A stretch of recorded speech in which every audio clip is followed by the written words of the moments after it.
Hello, my name is Amy Imdek. I'm a recent graduate from St. Olaf College and I studied chemistry and English. Welcome to the Cryosphere Pavilion. This event is Arctic Climate and Health Implications of Short-Lived Climate Forcers. I want to welcome those of you who are watching virtually, including our Cryosphere Pavilion hubs in Geneva and Stockholm.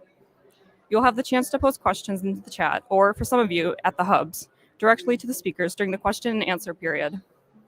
I would now like to turn it over to Rolf Rovden from AMAP.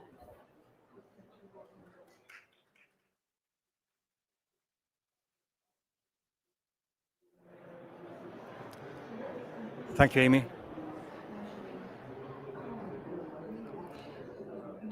Good afternoon, everyone, both those of you sitting here, as well as our virtual presenters, and also to the hubs we have around, also up in Tromsø, where I'm usually located. I'm very happy to see you here at the session on Arctic climate and health implications of short climate forces. This is a joint session between the two working groups of Arctic Council, the Arctic Monitoring Assessment Program, or AMAP, as I represent, as well as ACAP, the Arctic Contaminants Action Program. In this session, we are now going to have 5 introductory talks by some of the experts that have contributed to the AMAP short-lived climate forces assessment. Thereafter, there will be a panel discussion. And after that, again, Lasse Bjørn from the Sami Council and ACAP will introduce 2 of the ACAP films on short-lived climate forces.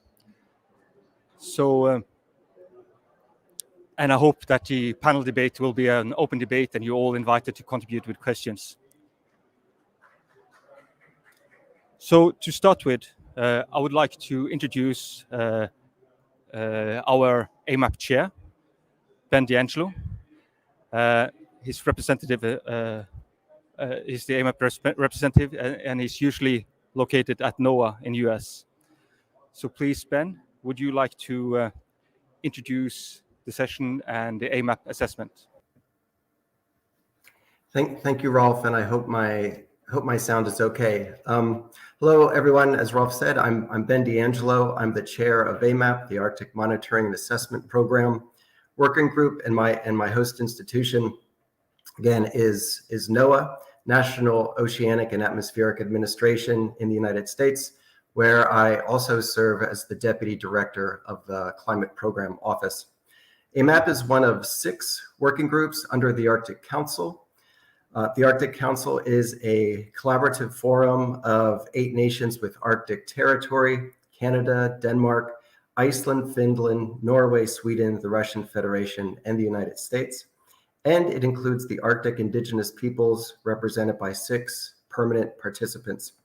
It's the 25th anniversary of the Arctic Council and 30th anniversary of AMAP. In its most recent Reykjavik Ministerial Declaration of 2021, the Arctic Council was instructed to, quote, continue to advance its work on monitoring and assessments on climate change impacts, adaptation and mitigation in the Arctic, and to inform and contribute to the assessments of IPCC and other relevant forums to motivate stronger global action to mitigate emissions of greenhouse gases and short-lived climate forcers, and to prevent biodiversity loss, end quote.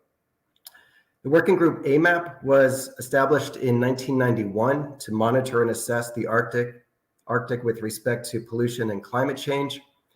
Around the same time, the first IPCC report projected that the Arctic would warm faster than the rest of the world. Now, AMAP's recent work documents that the Arctic is indeed now warming at a pace 3 times faster than the global average. So AMAP reports to the Arctic Council and provides independent, science-based knowledge reports to support policymaking. Over the years, AMAP has helped communicate key messages about our rapidly changing Arctic and its implications to a broader audience within Arctic countries and beyond. AMAP operates similarly to IPCC, but on a smaller scale. We assess the available literature, conduct external peer review, and our summaries for policymakers are carefully reviewed and approved by national representatives of the 8 Arctic nations and by representatives of the indigenous permanent participants. This COP26 side event is based on findings from one of AMAP's 6 recent reports completed this year: impacts on short-lived climate forcers on Arctic climate, air quality, and human health. Other recent AMAP reports address climate change trends and impacts, which will be the subject of a side event later today, the effects of climate change on environmental contaminants, including mercury and persistent organic pollutants, or POPs, pollution impacts on human health in the Arctic, with a focus on indigenous peoples, as well as our first report on monitoring plastics in the Arctic. The summaries of these reports can now be found at amap.no. So I'm thankful for this opportunity to present AMAP findings to the COP26 audience. You'll hear from our experts about the unique role that short-lived climate forcers like methane and black carbon play in the Arctic, the importance of reducing these emissions, and how a short-lived climate forcer reduction strategy can complement and contribute to the Paris Agreement. I want to thank our host for this event at the Cryosphere Pavilion, ICCI, and I'll now turn it back over to Rolf, our AMAP Executive Secretary, who of course is there with you at COP26 in person. Thank you.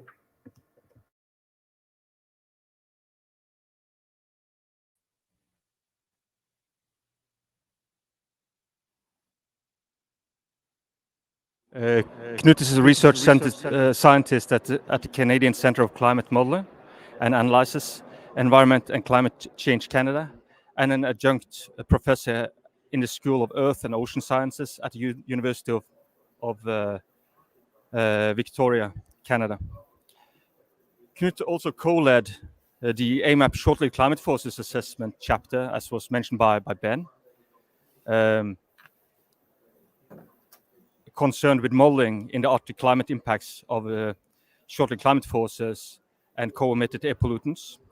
And Knut will here talk about the AMAP Short-Lived Climate Forces Assessment, in particular on climate implications of short-lived climate forces. So, Knut, please go ahead. Yes, hello everybody, and thank you, Rolf, for the introduction. So the sustained warming of the Arctic and the loss of Arctic sea ice are hallmarks of climate change. While global climate change has been mainly driven by carbon dioxide, many air pollutants act as so-called short-lived climate forces that can significantly affect Arctic climate. So in the following, I'm going to primarily address how particulate matter pollution affects Arctic climate, but I will also talk about methane. Many studies and our assessment consistently show that clean air policies are essential for reducing particulate matter pollution and improving human health. Dr. Annenberg will provide an assessment of health impacts after my presentation. But clean air and particulate matter policies also have important consequences for Arctic climate and the goals of the Paris Agreement. Particulate matter consists of matter that warms and cools the climate. Can be transported to the atmosphere to Greenland, where it deposits on ice and snow. Once the warming component, black carbon particulate matter, has settled on the snow, it can reduce the brightness of the snow. Snow and ice impurities can be very noticeable during the Western Greenland warm season, as the photo shows.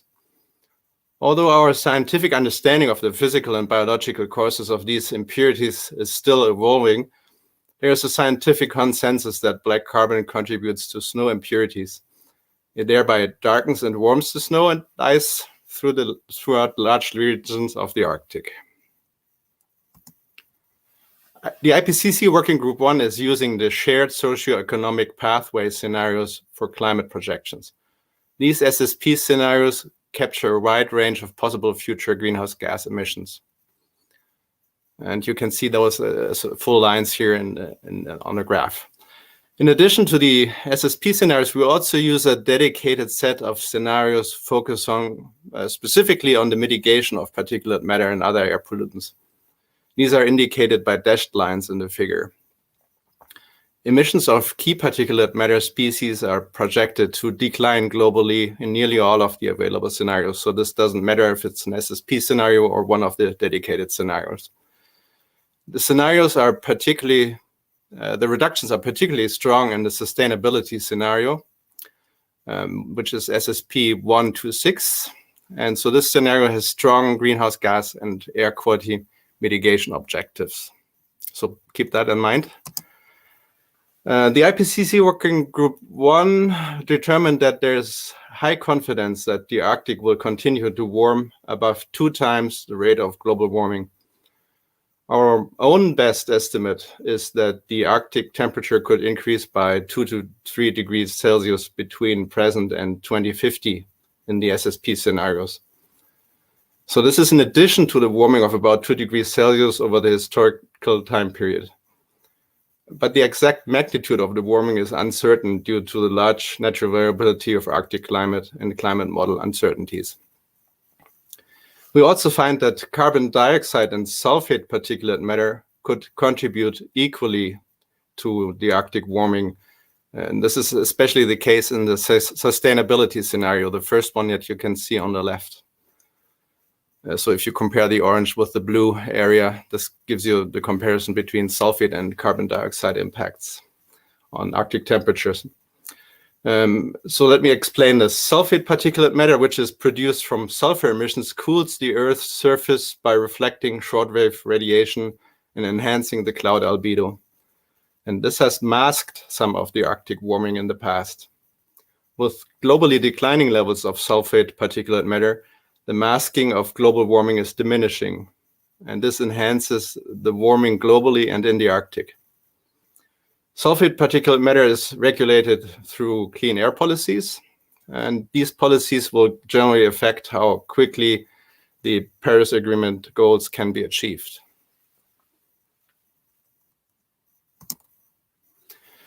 So we further analyzed 2 of the dedicated scenarios that I mentioned in the beginning, and these were specifically designed to assess changes in particulate matter and air pollution. So they're a little bit different from the SSP scenarios in some ways, and I'll explain that. So the current legislation scenario, CLE, assumes full implementation of current clean air policies, as well as commitments under the Paris Agreement. The speed of global emission reductions in this scenario is comparable to the middle-of-the-road SSP2 scenario.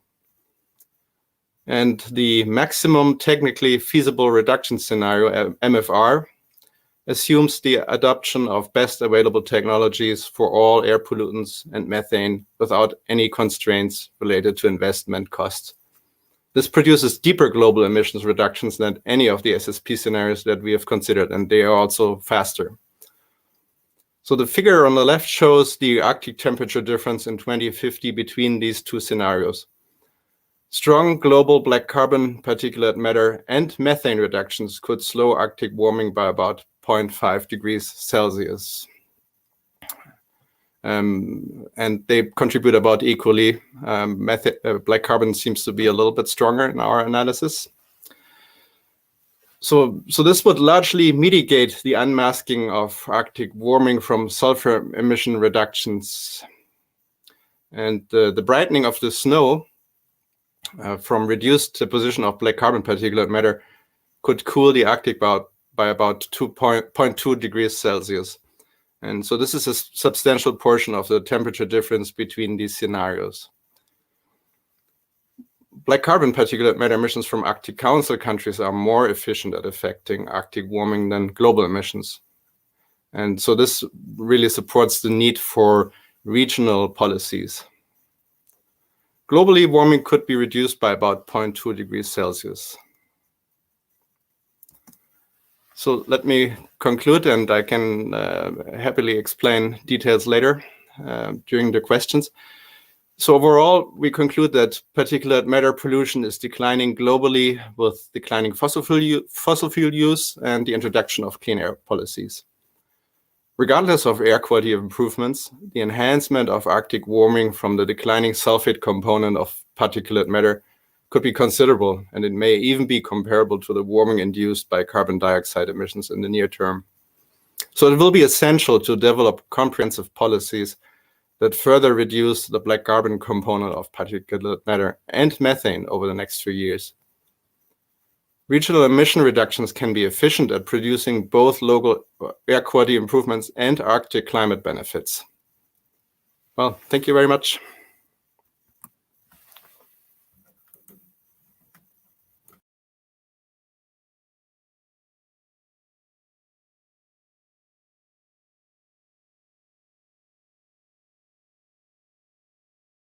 Climate change in the Arctic, both by increasing and decreasing albedo, as well as the absorption of heat. Our next talker, our next speaker is Jessica McCarthy. Dr. Jessica McCarthy is an assistant professor of geography and a director of the Geospatial Analysis Center at Miami University, Ohio, USA. Dr. McCarthy is an expert on fire remote sensing, and she led the AMAP Shortly Climate Forces assessment chapter concerned with climate change and changing Arctic wildfire regimes. And Jessica will have talk about Arctic wildfire, the wildfire regimes, and what we can expect in a warming Arctic. So Jessica. Thank you very much, Ralph. And hi everybody, I'm Jessica McCarty and I'm an associate professor of geography. And I want to acknowledge all the members of the AMAP SLCF expert group, as well as my co-authors on our related paper deriving from the Arctic fires chapter. When we talk about Arctic fire emissions and fire regimes, it's important to understand this is a context, a sliding scale, where we're thinking about changes in total ignitions, often represented as this flame triangle across both landscape, space, and time. Individual fires can be seconds to hours. We think about fire behavior across days, where we start to consider weather, fuel, and topography. And then the fire regime is often regions like the Pan-Arctic, where climate and vegetation changes, land use and land cover change, and ignitions, of course, are very important. Fire emissions in this context of a changing Arctic are really then on timescales of days to months, often reported in our emission models and official emission inventories by months and years. And we think more about the quantity, the rate of the emissions, the impact on the air quality for the people who live in the boreal and the Arctic. And of course, what's really important for black carbon is often the transport itself. Based on more than 200 peer-reviewed published articles, we found that overall, we expect an increase in future Arctic fire risk and fire regimes by the mid to late 21st century under RCP 4.5 and RCP 6 and RCP 8.5. So basically just an increase. If we think about first, in North America, we see this as increased lightning, a transition from boreal forest to grasslands, expansion of agriculture north, and of course, a boreal tundra zone where there is peat drying and becoming available ground fuels. We do note that there is a decrease in fire risk as coniferous to deciduous transition occurs in much of eastern Canada. And this, of course, is also noted throughout Northern Europe and the Nordic countries. In Europe and across Eurasia, we see a similar, almost a mirror image to what we expect in North America, where their boreal tundra zone will transition to a dry peat, increasing available fuels. Agriculture expands north. This is already being documented throughout much of Western Siberia. A forest step-to-step ecosystem transition, which would just increase the amount of fires and thus the amount of smoke. Tundra to taiga transition, and a taiga to permafrost thaw, which would pause fire risk momentarily, but then as the transition completes to dry peat would increase fire risk. So overall, we have this pan-Arctic increase of fire risk and likelihood of fire emissions and smoke. Extreme fire years like 2020, as we can see here, plotted in red from the GFAS wildfire emissions system. outpace anthropogenic sources of black carbon originating within the Pan-Arctic. The darker colors are north of 65 degrees, and the lighter colors are north of 60 degrees. And by 2015 and 2020, we're seeing that fires are much higher than even flaring. So this is an increase in long-term wildfire emissions as noted by our satellite models. We're also seeing a transition in the fire season itself. Throughout the Sakha Republic, the 13-day longer fire season started a decade ago, where there's an earlier start to fire seasons as soon as April, with the peak of fire occurrence earlier in May, June, July, which is important for potential transport of black carbon across or up to Arctic sea ice. In these images, we can see from ESA's Sentinel-2 satellite that by the end of May, wildfires 70 degrees north were burning on the shores of still frozen thermokarst lakes and continuing to burn well into October. This 2021 fire season was also a very similarly an extreme year, both in Eurasia and then parts of North America.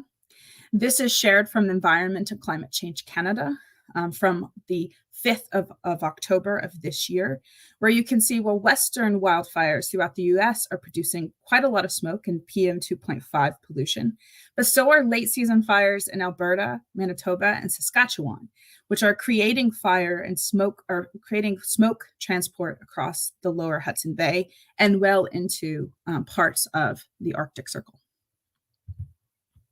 So how do we prepare and predict for the future? Well, we need to first understand that our modeling has some uncertainties that are able to be addressed if we focus our efforts. We need to consider the uncertainties in emission models and inventories, improve Pan-Arctic and Pan-Boreal fire behavior modeling and processes, as well as atmospheric processes within some of the models that Knut was speaking to previously. Temperature is important in the future, but just increased temperature won't mean increased extreme fire seasons. Fuels, ignitions are important. So there's a need for robust and dynamic future fire scenarios that include human, climate, and landscape nexus. And as we can see from this MODIS imagery on the right, that includes thinking about some of our urban and rural populations. This is the Sakha Republic from this year, and Yakutia and Yakutsk experienced many, many days, a season of smoke. So this impairs air quality as well. What can be managed? Well, we can't control lightning strikes. So we can think about fuels, but this gets complicated in the Arctic, where peat and permafrost thaw may lead to increased fuel condition and just fuels to burn. People are important, particularly with an emphasis on indigenous and local leadership in the Pan-Arctic. We have to address that human activities are often ignition sources for uncontrollable and uncontrolled wildfires. This means timber, energy extraction, and even tourism need to be accounted for as ignition sources, and these types of ignitions reduced or prevented. Cultural and indigenous prescribed burning will be important for ecological functioning and will need to be integrated into fire-wise fire management to prevent these extreme wildfires.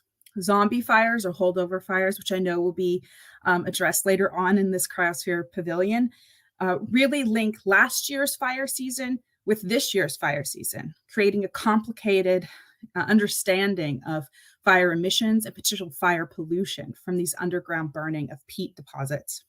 And finally, Arctic wildland firefighting policy and infrastructure it is an opportunity for international collaboration and innovation, as we will not be able to copy and paste what has been successful in our more southern latitudes and even the boreal to some of these fragile northern landscapes.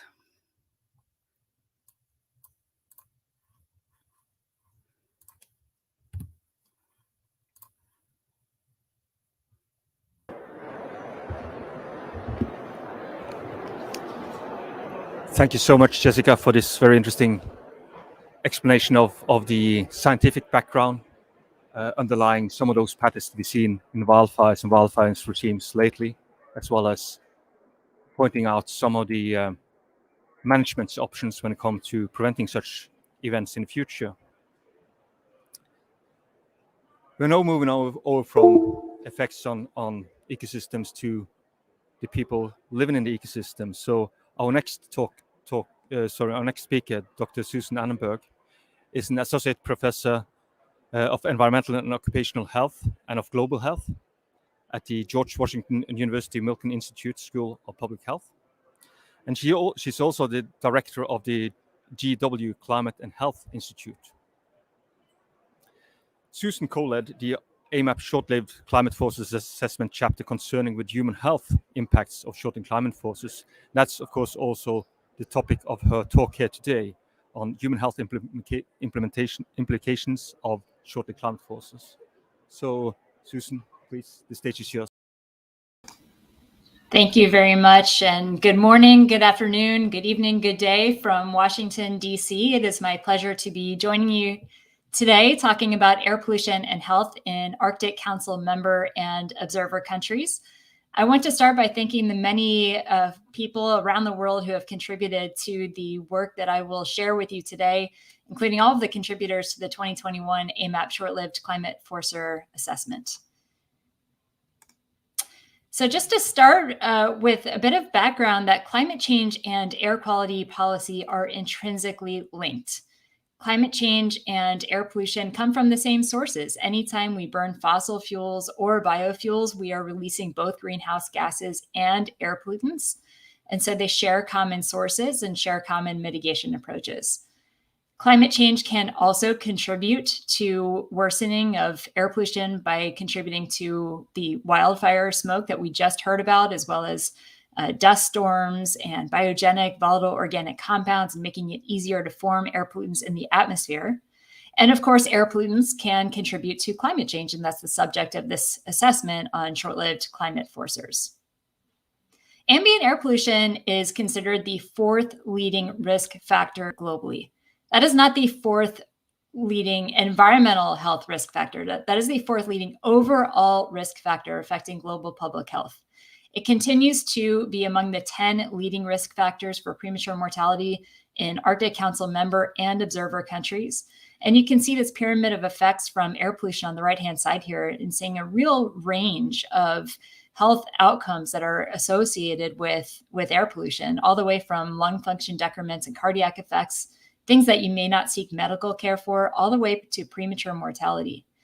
Fine particulate matter, or PM2.5, is linked with cardiovascular and respiratory diseases and premature mortality. And there's growing evidence for links with diabetes and premature births and low birth weight, among other health outcomes.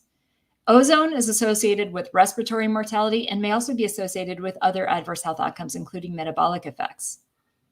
We can improve Arctic air pollution and health by reducing emissions from both local sources as well as pollution coming from long-range transboundary air pollution. And those local sources include residential heating, waste burning, diesel generators, surface transport, shipping, wildland fire, and of course, there's a major contribution from emissions that are released in the very populated mid-latitudes.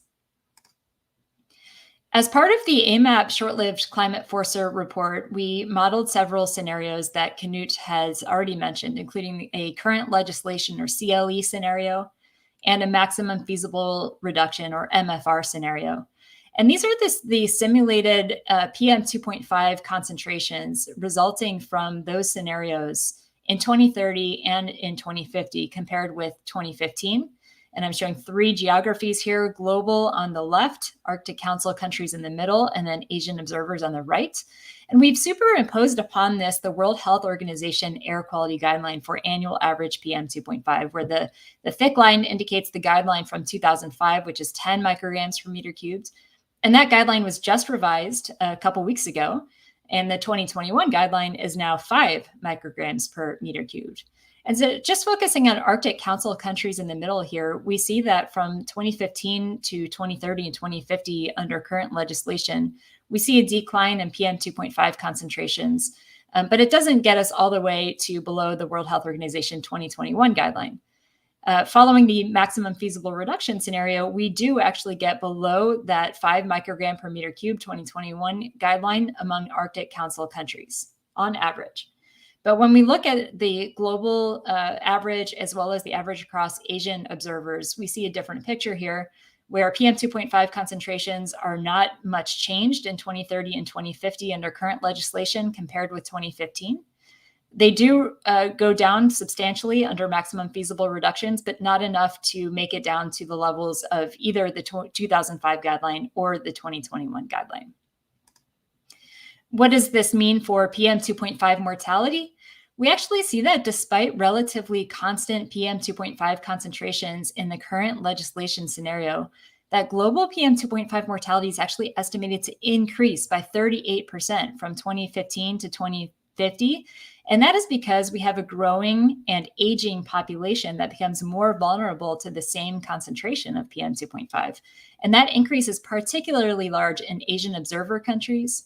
And PM2.5 mortality actually slightly decreases under current legislation in Arctic Council countries. Now, when we look at maximum feasible reductions, we see that PM2.5 mortality in 2050 is far reduced among Arctic Council countries and slightly reduced globally and among Asian observers.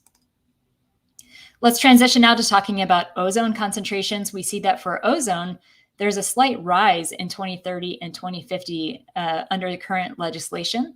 And that's true for the global situation, Arctic Council countries, and Asian observers. And then we see a dramatic decline under maximum feasible reductions. For ozone-related mortality, we see that along with ozone concentrations, we expect an ozone mortality impact to rise under current legislation in 2030 and further in 2050 compared with 2015 globally. And again, that's the combination of the slight rise in ozone concentrations along with growing and aging population.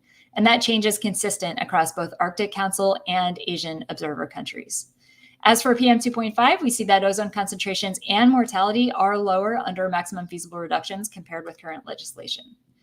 So I want to leave you with 3 key points to take away from this work. Number 1 is that ambient air pollution continues to be among the 10 leading risk factors for premature death in both Arctic Council member and observer countries. It's the 4th leading overall risk factor affecting global public health. We also have found that implementing actions that reduce short-lived climate pollutants would reduce both PM2.5 and ozone, the dominant contributors to the air pollution disease burden, along with attributable premature mortality. And finally, that achieving the 2021 World Health Organization air quality guidelines requires an integrated approach, addressing air quality, development, and climate policy. And that includes a major shift away from fossil fuels, as well as behavioral changes, things like shifting to healthier diets. And we found that in Arctic Council nations, on average, we can achieve the guidelines with further air quality policies and technological emission reductions, but that will not be enough in observer countries. Even maximum feasible emission reductions don't reduce concentrations to below the guidelines in observer countries, and therefore further development and climate policies are needed to move towards that target. Thank you very much. I'm looking forward to the discussion.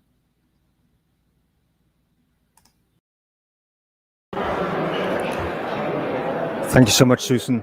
It's really impressive. We're actually kind of scared to see the impacts it's making on societies and premature death and so on. So it's thank you so much for putting this into a societal perspective. Our last introductory talk is made by Professor Mikael Hilden. He's a professor in the climate change program at the Finnish Environment Institute. And he's also the previous chair of the Arctic Council Expert Group on black carbon and methane. And of course, due to his role, also collaborator and contributor to AMAP's work on short-lived climate forces. And Michael, we're here to talk about policy implications of the AMAP short-lived climate forces assessment. So, Mikael, please.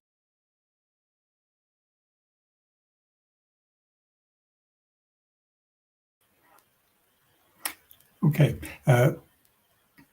This is a short comment on the policy implications of the AMAP assessment findings, and I want to acknowledge the EU-funded Action on Black Carbon and my colleagues Stefan Åström and Bradley Matthews, with whom we did a lot of the underlying policy work.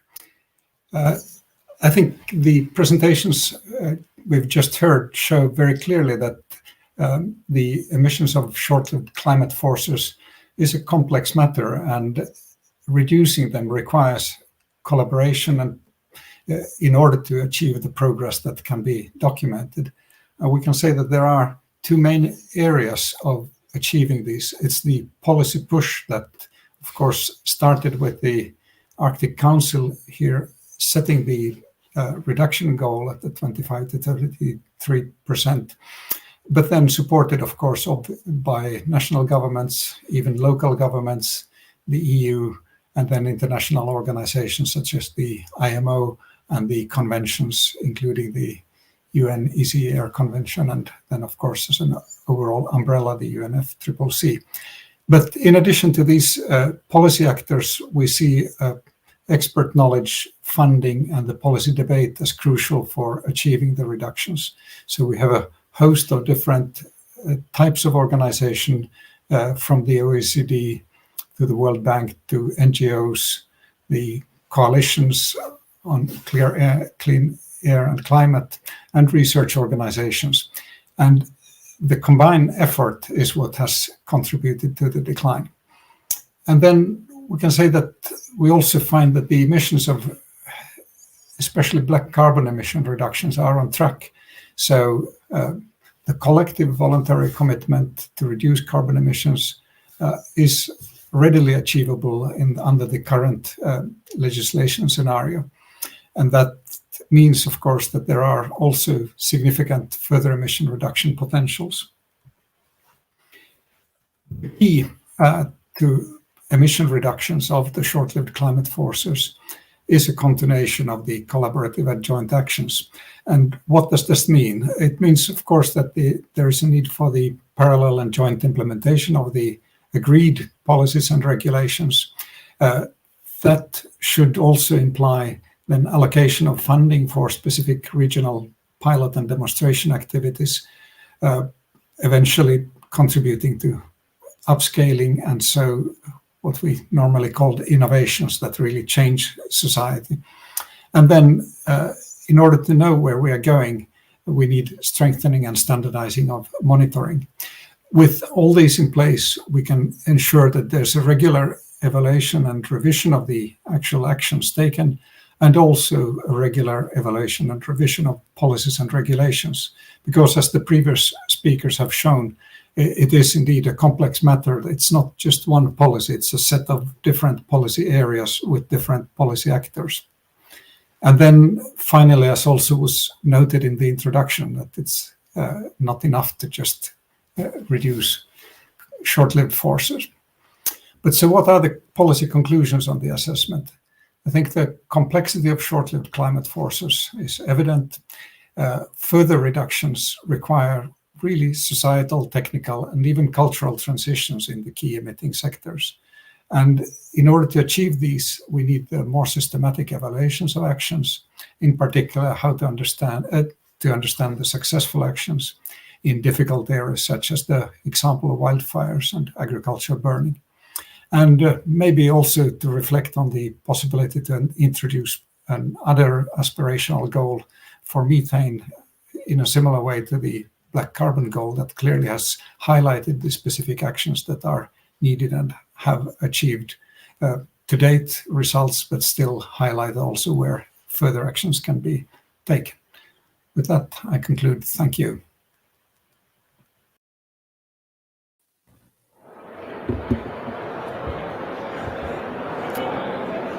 Thank you so much, Mikael, for drawing up the policy landscape for us here and showing one of the success stories actually of the Arctic Council, the reduction of black carbon due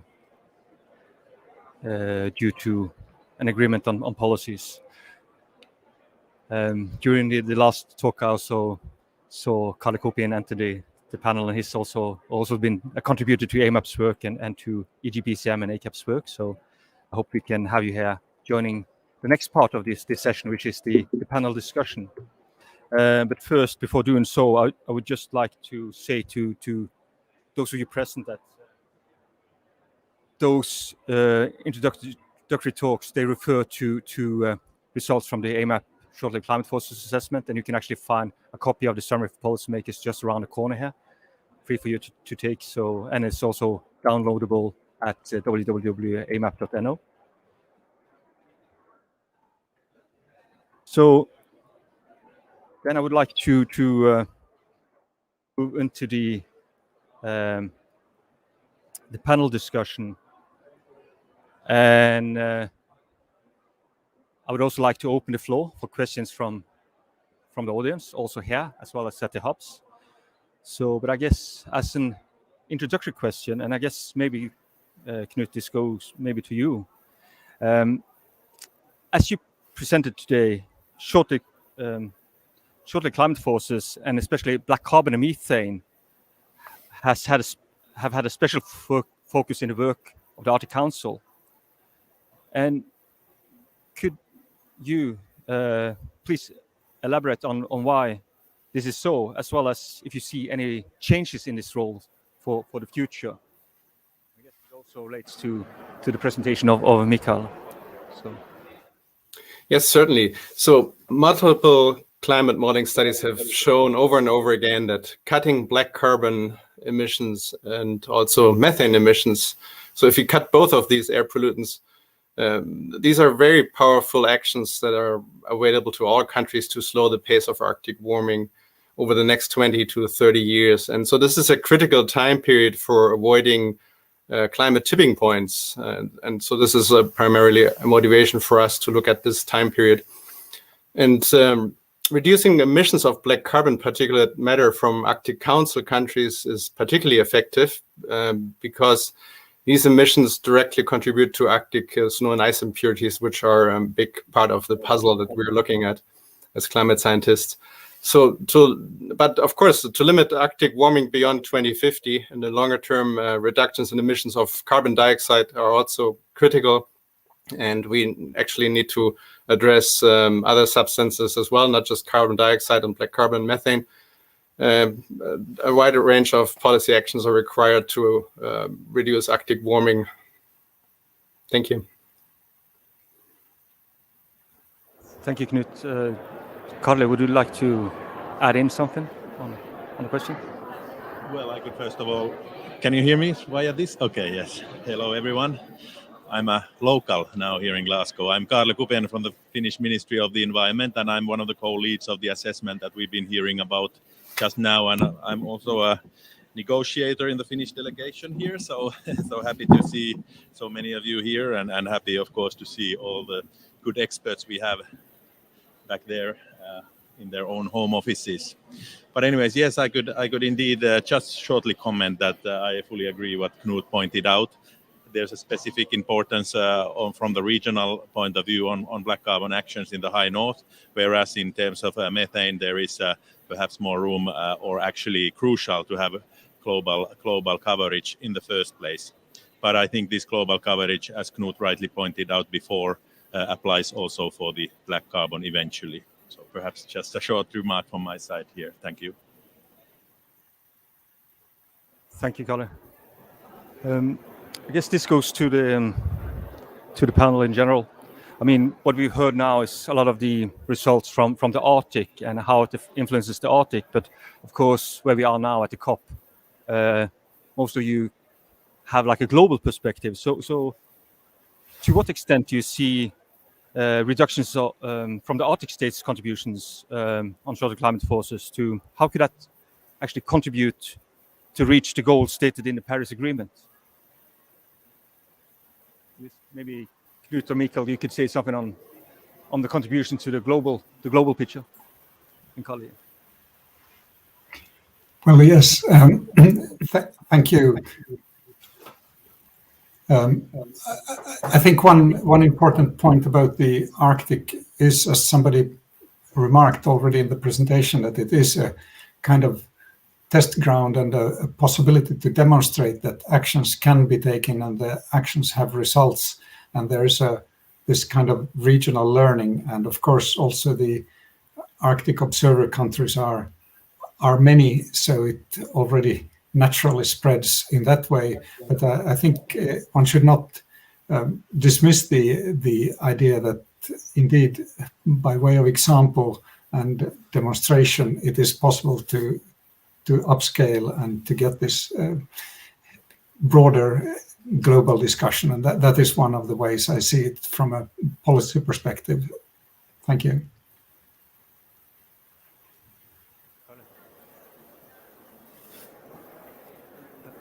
Sorry, the chair. Yeah. So just my perspective is, first of all, obviously black carbon is not in so to speak climate basket here, but it is a climate forcer, very much regionally oriented, and also of course acknowledged by the IPCC as an important factor. So I think it's quite good that the Arctic Council countries as a regional actors take this responsibility on moving onwards with action against black carbon.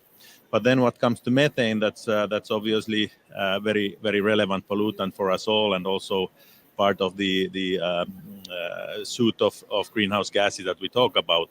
And perhaps I could highlight just a recent event taken up by the head of states just yesterday. We have a global methane pledge that strives for minus 30% reductions globally on anthropogenic methane emissions. And we have approximately 100 countries already joining that. And I think I haven't checked the last list of countries, but I guess almost all Arctic Council countries are also in that pledge. So I think here we can see that, because we've been discussing, of course, methane issue and methane reductions in the Arctic Council for quite a long time, and have had already the vision to reduce emissions there for a long time. But now it is good that also globally there is now action taken in this specific pollutant. Thank you. Please, are there any comments from the rest of the panel? I just had to look at you on the screen. I hope you raise your hand if you have anything.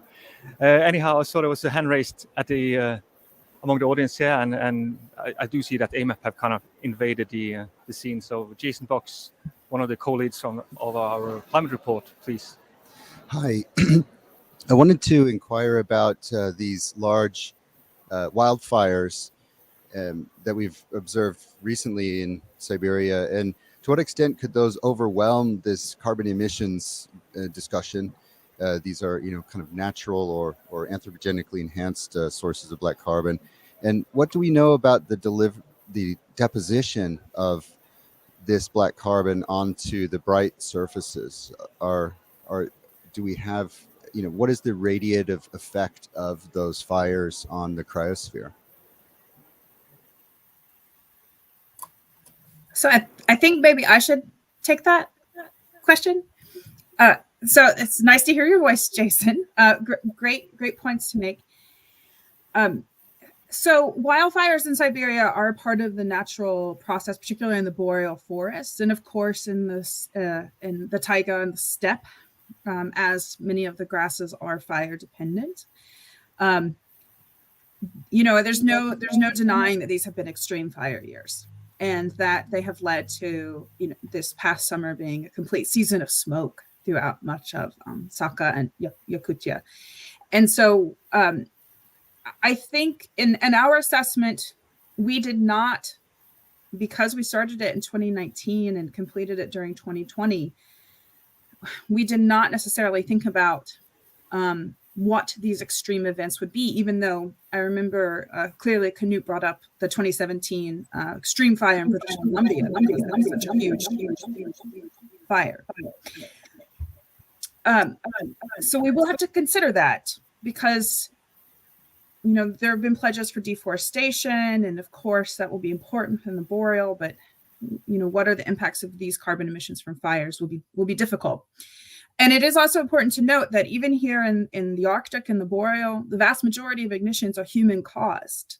While our largest fires are lightning caused, the number of ignitions, number of fires are human caused. And so there is some policy and management that I think Mikael pointed out, that we have room here for collaboration, cooperation, and innovation. As far as black carbon deposition goes, I'm going to turn it over to Carl because I'm sure that he can explain this better without an echo.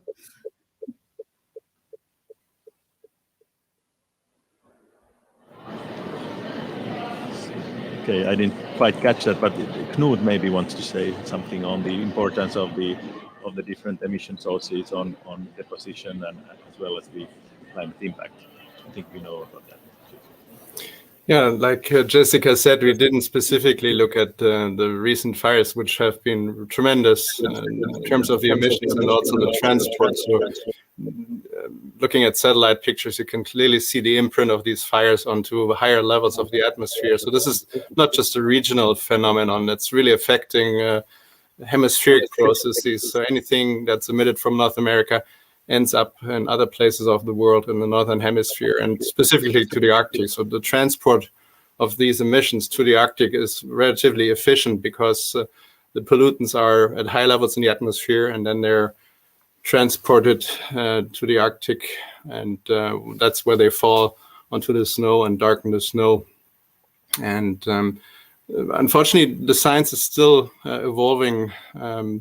So we don't have any definite answers, I would say, with regard to fires. There's uncertainties associated with the emissions, and there's uncertainties associated with the chemical processing in these fire plumes, and then finally the removal processes, how these pollutants end up on the snow and on the ground.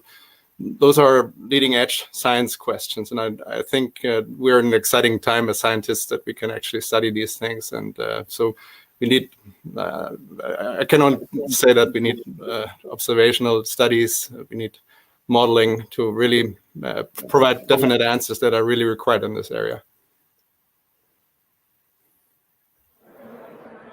Perhaps I can add one issue.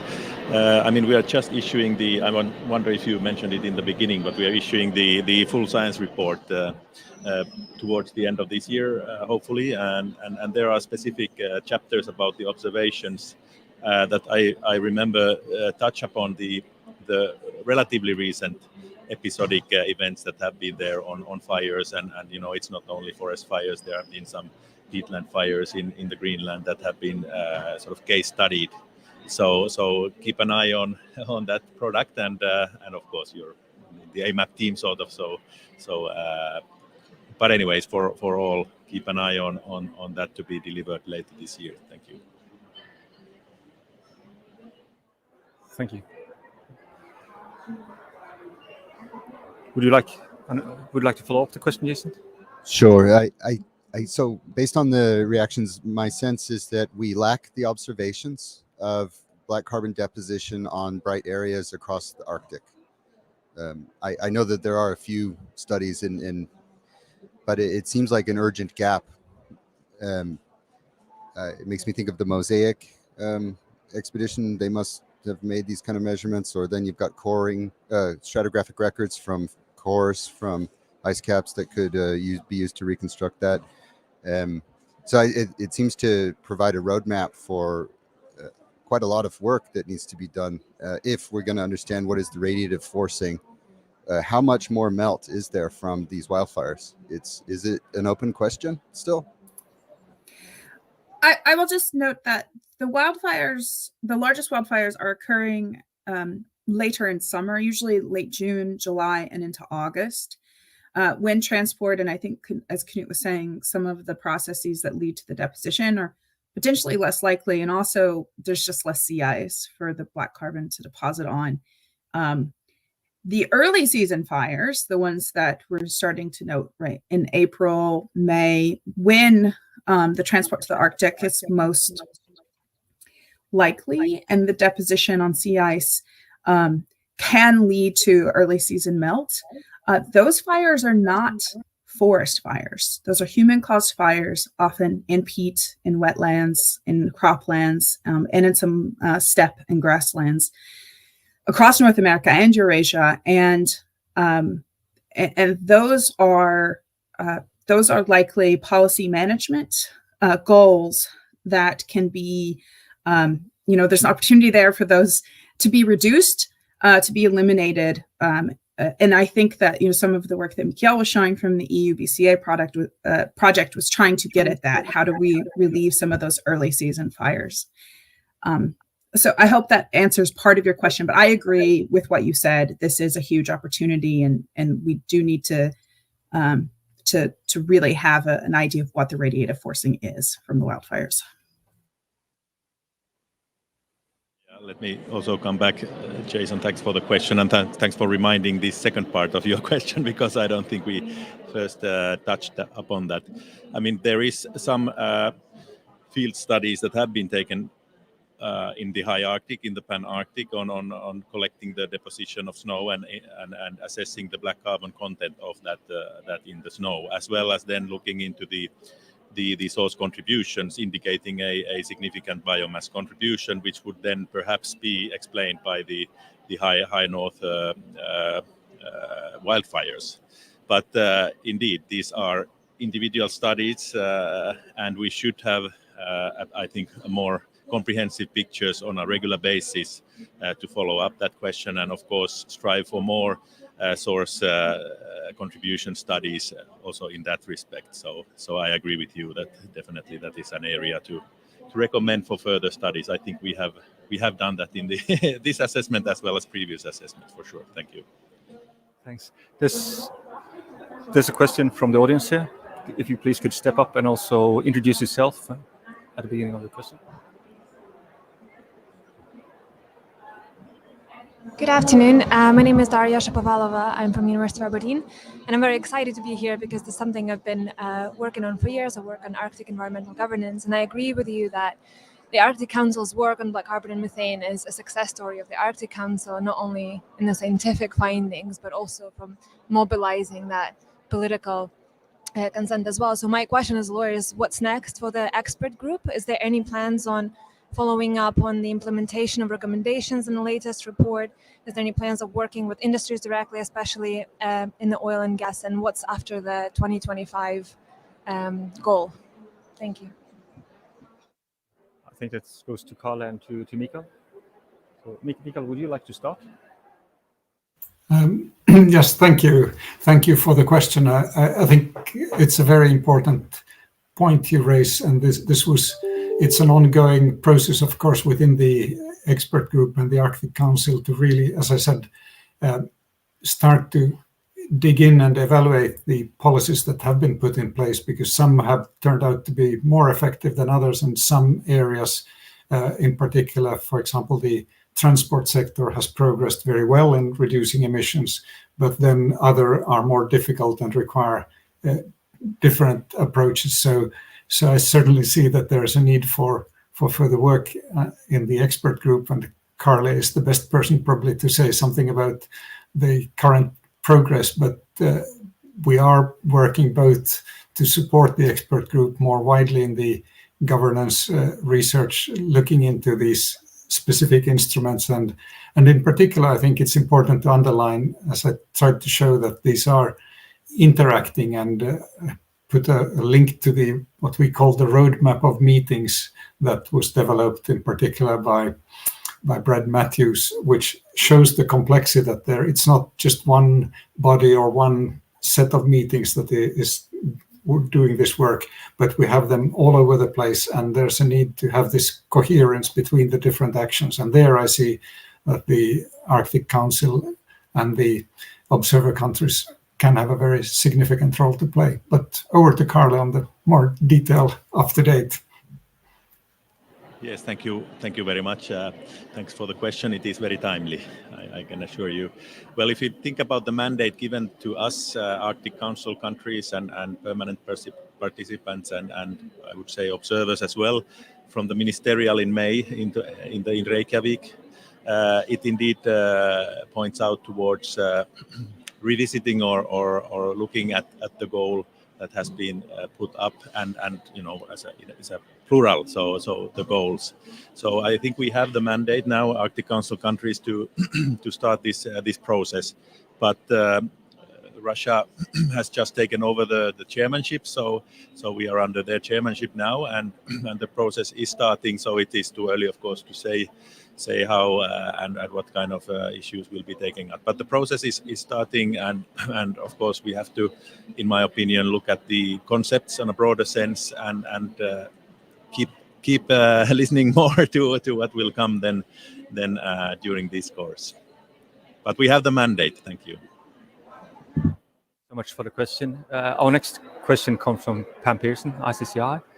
Before Pam asks a question, I also would encourage those people out at the hubs to send a message to the technical staff if they have a question. So please, Pam.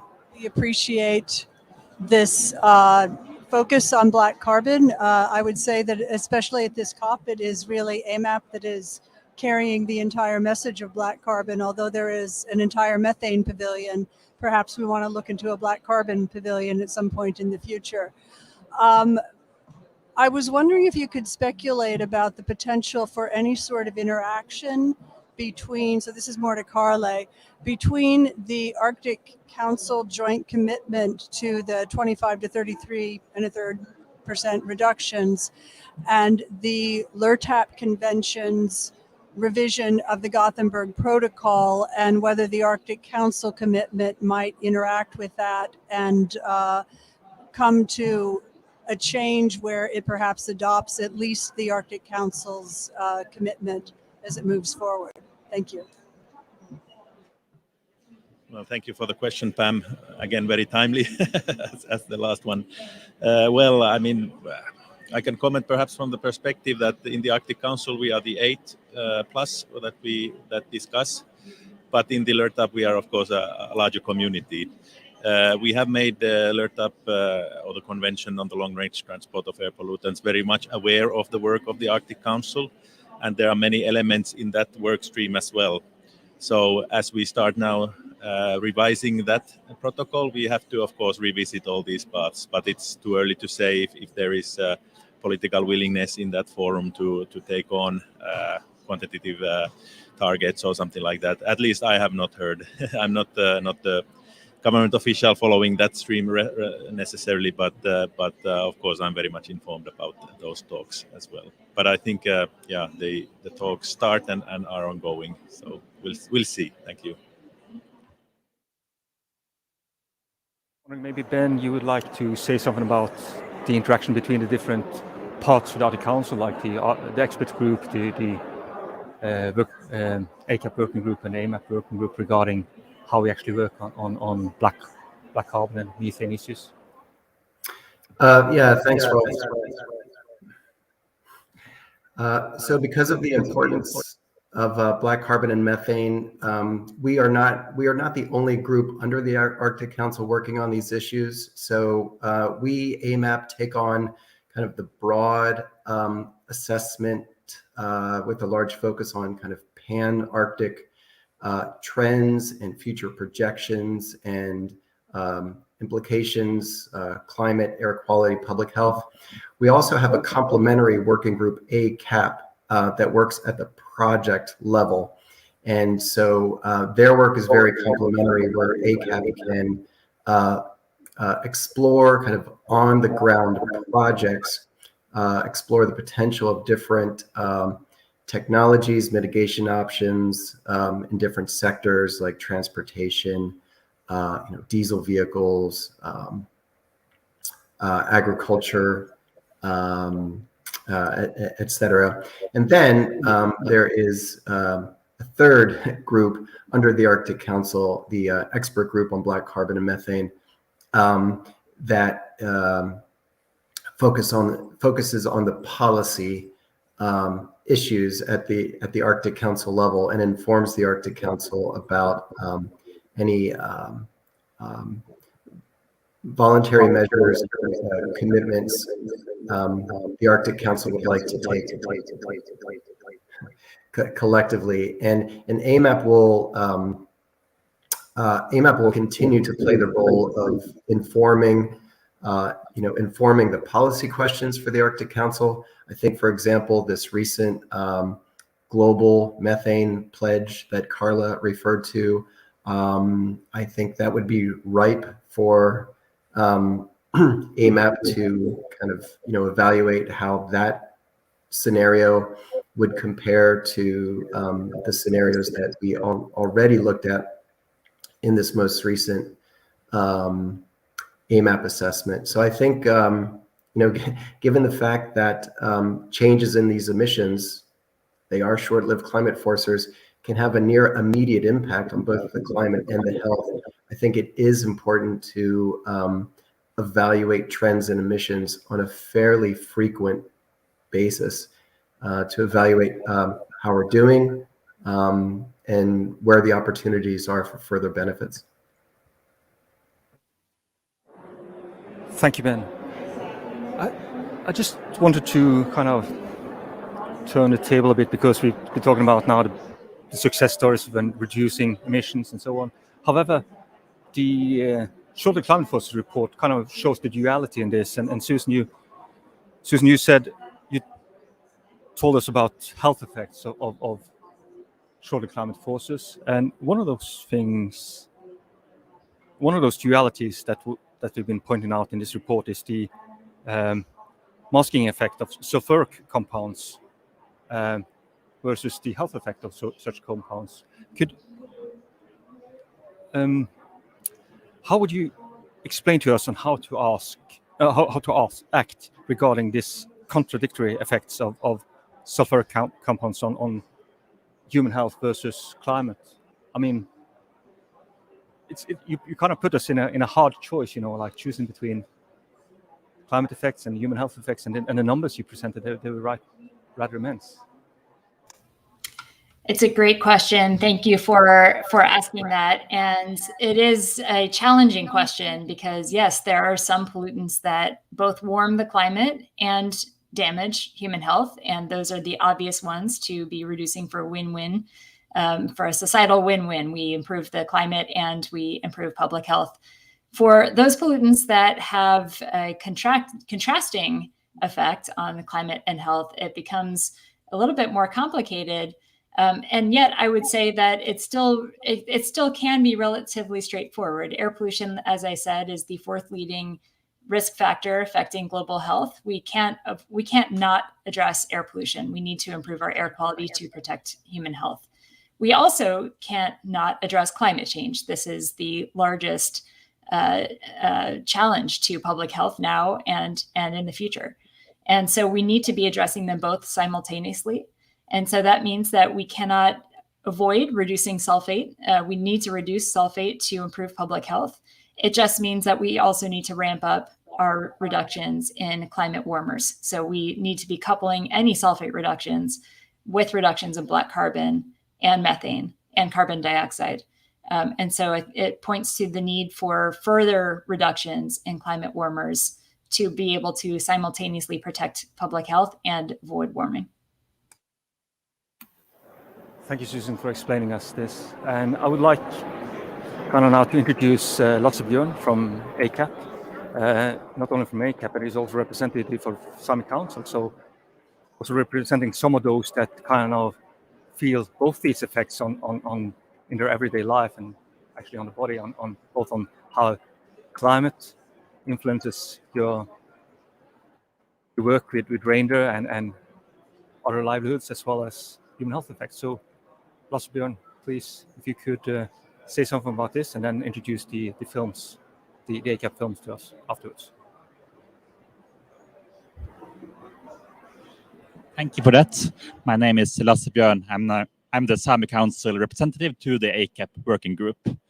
I think it's two reasons for why the Sami people and why the indigenous peoples of the Arctic are interested in SLCPs.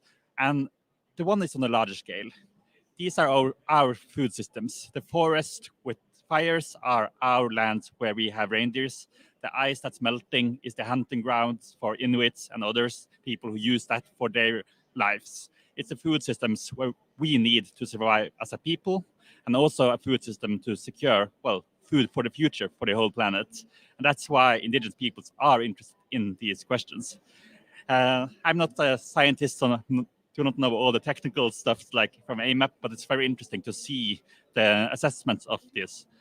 The other part from why the Sami communities and also the rest of the indigenous peoples are interested in is because we have small local communities all over the Arctic. People are living far away from normal transport. There are lots of old technology related to diesel generators and so on. We have quite a lot of small, not the largest outputs of black carbon and SLCPs, but they are there and they are affecting our local communities. So that's why the Aluit International Association has a project on black carbon in local communities to look at the effects for the people living in the Arctic. And I think that's important to note when you're talking about all these issues, is the people living in the Arctic we are doing this for. So what are we doing? As I said, I'm working with the ACAP working group. We have projects both on the large scale. We will see a video from the APG flaring project in Russian side of the Arctic, looking at solutions and problems with APG flaring in the Russian side, and also looking at how we actually can find solutions that only helps the environment, helps the human health in the area, but also is economically suitable for the people. The other video I will talk about is the Tundra project, and it's a video about a small-scale solution, how it's for reindeer base in the Russian side of Sapmi, and how they use the new technology to remove one old diesel generator and with a windmill and new diesel generators.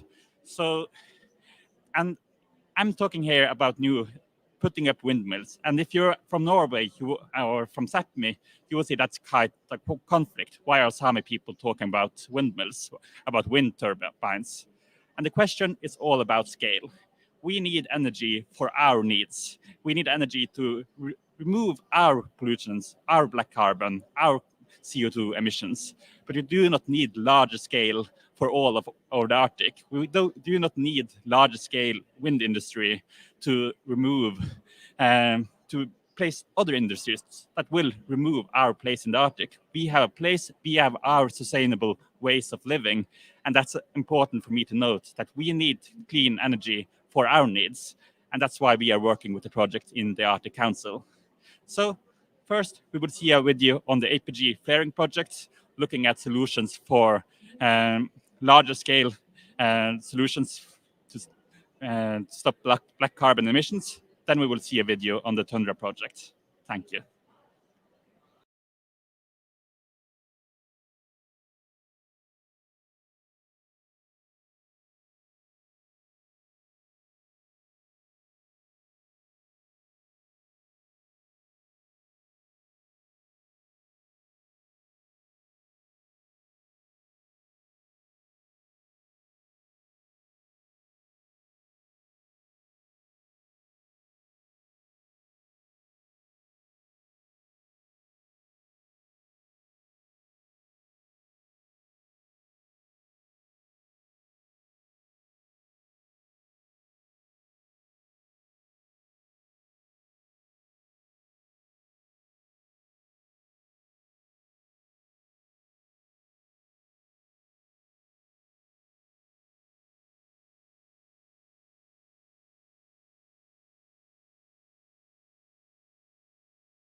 So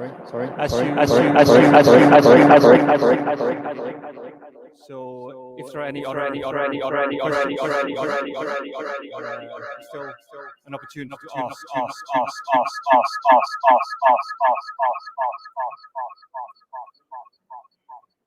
Do we have?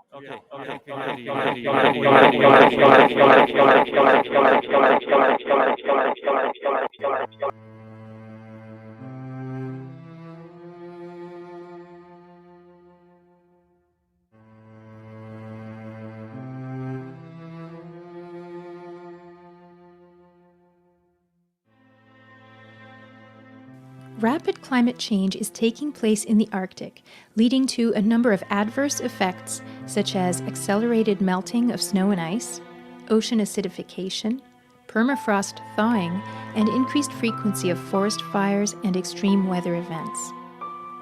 While warming in the Arctic is above all a consequence of carbon dioxide, emissions of black carbon and methane have a strong near-term warming impact on climate.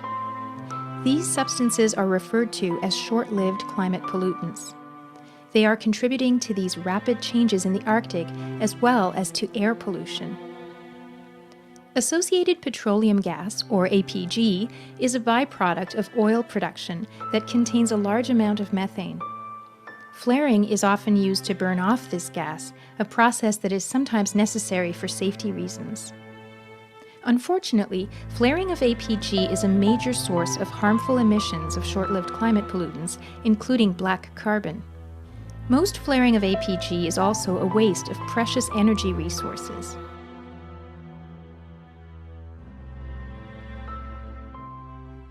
A significant share of the emissions of black carbon and methane stems from existing oil and gas operations in the Arctic. In response to AMAP's assessments, our working group carried out a pilot project financed by the Project Support Instrument. The project involved Russian oil and gas companies and consultants. The objective was to analyze challenges, show technological solutions to cut emissions, and study regulations that can strengthen implementation. The solutions are available, but investments are needed. Such investments will be economically sound. They will also provide benefits for the environment and positive health effects to society, in addition to economic gains for the companies. The investments will provide win-win effects. In some Arctic countries, such technologies are already applied. There are several technologies for reducing black carbon emissions and making good use of associated petroleum gas, or APG, in the Russian Arctic. These include capturing, processing, and using gas, for example, to supply methane to pipelines and power generation plants. The APG could also be reinjected into the reservoir or used in small gas chemical plants. Introduction of such best available technologies could reduce emissions of short-lived climate pollutants in the Russian Arctic from 25 to 7 million tons of CO2 equivalent by 2025. The application of these technologies is currently limited due to poorly developed infrastructure in remote areas. Therefore, it is extremely important for companies to share their experience in the implementation of APG best practices in the interest of promoting opportunities for scaling up. Significant environmental and economic benefits can be achieved if best available technologies are applied. Canada's national oil and gas methane regulations were developed through extensive consultations with subnational governments, industry, and other stakeholders. The regulations, which mandate the detection and repair of leaks and limit deliberate venting, were developed to meet our commitment to reduce methane from oil and gas by 40 to 45% by 2025. Under our recently released Strengthened Climate Plan, we will be looking to make deeper reductions from the sector beyond 2025. A more efficient oil and gas industry will keep Canada globally competitive while protecting the environment. The pilot project to cut emissions of black carbon and methane from flaring gas, implemented by ACAP in cooperation with the leading Russian oil and gas companies, represents an excellent example how we can work together to get drastic results. Continued dialogue and cooperation across Arctic states to share best practices for addressing short-lived climate pollutants will help us achieve our collective goal to reduce black carbon and methane emissions and foster a cleaner, healthier, and more productive Arctic. What we need is a will and engagement of all stakeholders, governments, private sector, science, indigenous people, and other communities. By scaling up the use of best available technologies and best environmental practices in petroleum fields, Arctic states have a clear opportunity to achieve environmental benefits by slowing down the pace of climate change in the Arctic, human health benefits by reducing exposure to pollutants in Arctic communities, and economic benefits by making use of resources that are currently going to waste.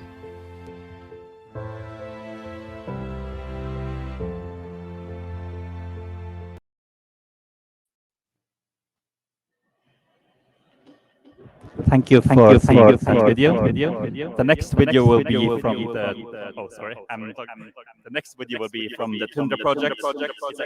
It's an example from Murmansk and Sami village, far away from a reindeer base, how they removed one diesel generator with new tools. It's an example of how we can, with new technology, both increase living conditions for the people living there, while reducing emissions, while reducing black carbon, and doing it on a scale that benefits for all. Thank you. Energy security is an essential issue for remote, off-grid communities in the Arctic, and they often rely on old diesel generators to produce electricity, depending upon costly transport of fuel through harsh conditions. The Tundra project aimed to pilot alternative, clean and reliable energy solutions in a remote Arctic community. The Tundra needed reliable electricity at their largest reindeer herding station in Polomos, an off-grid site located 70 kilometers from Lovozero village, the Russian Sami capital. Lovozero is located in a remote part of the Murmansk region of the Kola Peninsula, with a population of just over 3,000 people. Сегодня мы находимся в самском селе Ловозеро.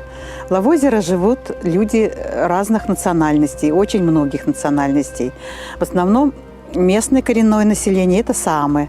Мужчины занимаются оленеводством, выпасают оленей в тундре. Женщины и их, сестры, матери шьют национальную одежду для них, также занимаются рукоделием, делают вышивку из бисера. It was time to pack our snowmobiles and meet some reindeer herders on our way to Polomos.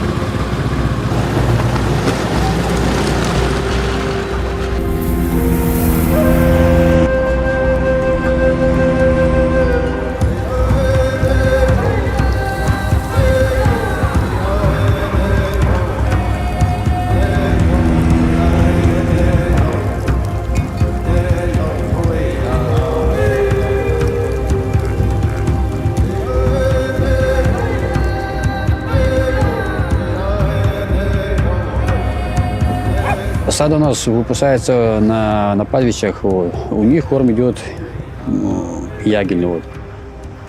Reindeer culling at Polomos is done through the dark polar winter, so bright lighting is needed approximately 12 hours a day during the season.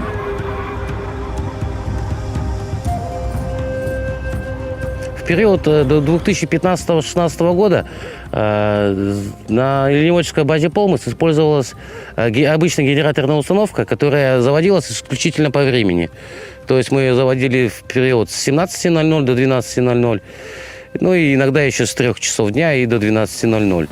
То есть в утреннее и ночное время электричество на данной базе отсутствовало. A mobile power generation system with an integrated wind turbine and new diesel generator was installed in 2015, providing the reindeer herding farm with an independent electricity supply. Also, a complex set of energy-efficient measures to reduce electricity and diesel consumption at the reindeer farm were implemented. Since the integrated wind diesel power system was installed in April 2015, it has dramatically improved living and working conditions in Polmos, providing an uninterrupted and reliable supply of energy. The new system has reduced fuel costs and the harmful emissions that produce black carbon, carbon dioxide, nitrogen dioxide, and sulfur dioxide. The Tundra community is very pleased with the integrated wind diesel system. And the results of this project suggest the potential to successfully scale up energy infrastructure investments in the Arctic that are cost-effective and better for the environment.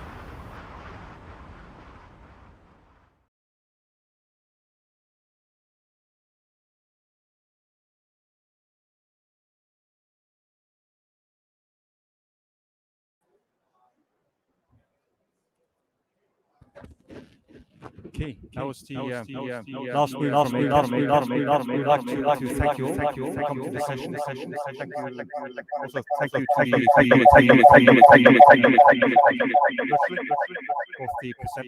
presenters as well as the audience. Again.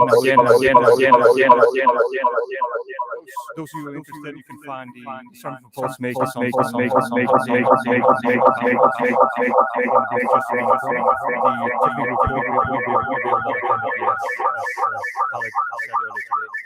So again, thank you, and see you